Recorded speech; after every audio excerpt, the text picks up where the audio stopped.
Right, hello universe. I am doing a little test tonight, actually not of the PC07 actually, but of the wheels. I have a nice little delivery of rims that came out. I have wide rims, I have all-wheel drive rims. Some come with the disc brake at the back, some come with the drum brakes at the back. I have narrow as well for the two-wheel drive with the disc as well, and then I have the wide one for the rear. So they are all 0.5 or I think it's 0.5 offsets that they are, and I will see how they go. I need to see the durability of those rims and before I put them onto the market. So I have done tests before with the F1 car using the ABS 3D printed rims. So this being way stronger, I think there's a good chance everything is going to be fine. But I'm testing. The reason why I'm using the PC07 to test it's simply because the wheels are open in the front, which means crash will be traumatic for them. So I didn't do any painting on them. I think those rims really have to be painted, so the disc at the back would look really neat. So first of all, there's no vibration on the rims, which is really good. I had some with the ABS 3D printed just because I think the tolerance on filament printing is not amazing. So this is SLA, and I'll show you a closer look at the rims, but I have made sure, oopsie, first crash. Oh, I'm eating a cable or something. No, I have made sure that the rim design is hold on, the cable is on the floor, that's why it's driving weirdly, the battery cable. Well, let me show you what I'm talking about, because I've seen quite a few people doing 3D printed SLA rims that look very nice, that are very realistic, but they explode when you're driving with them because they are not designed with a durability in mind. So I have done mine in order to look. It's 9 spokes.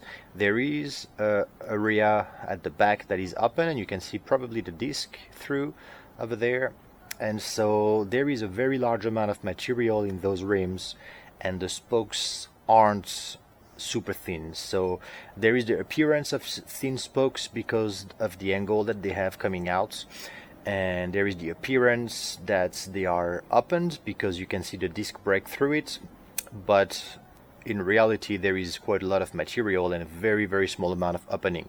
So this is something I had done on my 375 classic F1, vintage F1, and those rims have held on very well for a very heavy car. The wheels are taking a lot of the force from the cornering and from the crashing, and so I have very good faith that at this scale it's going to be very durable.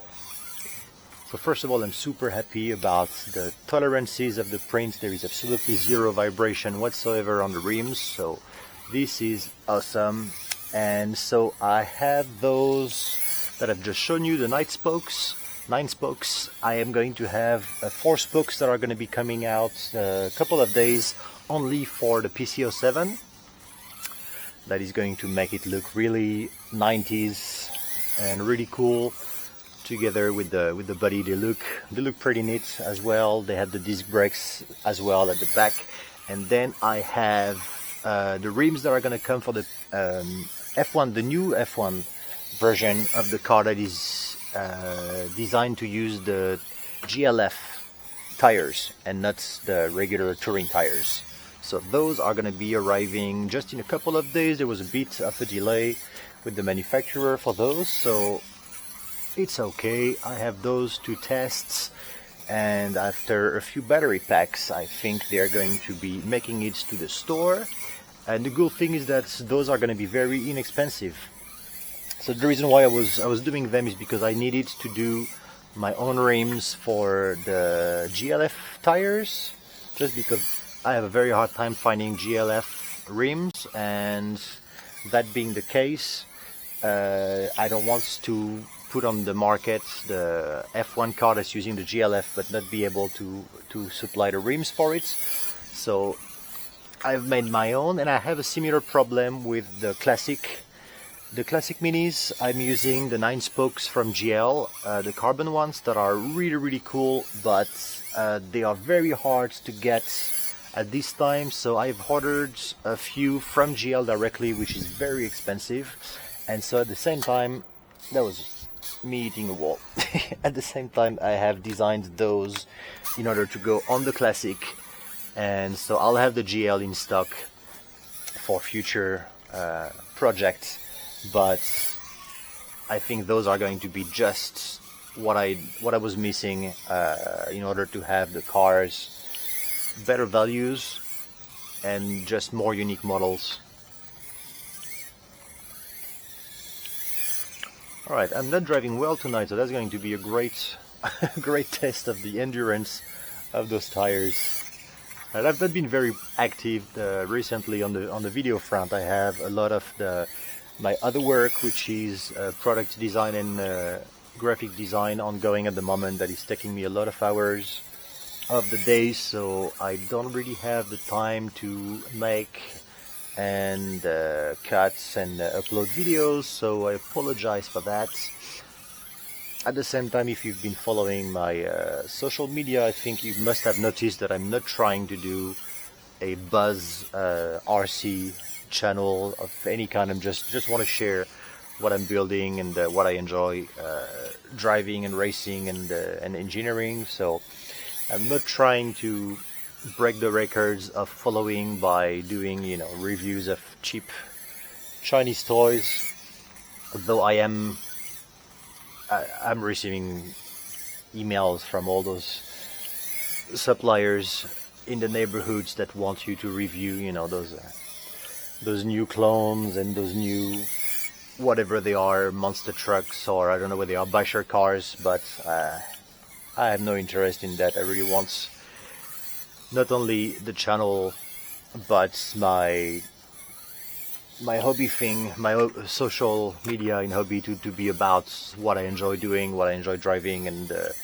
SDRacing is really just about SDRacing products. From time to time there's going to be other things that I'm going to be filming, like the crawlers and just the RC hobby in general, but you're not going to see the latest horrible cheap Chinese car on my channel.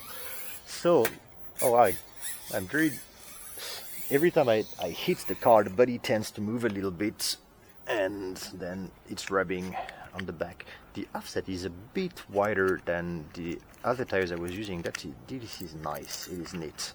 It's just my cable sticking out that is bothering me a bit, but other than that, all good. So this one with the 9 spokes, not the best match. I really think the Caterham, the 7 needs the 4 spokes to really look the part.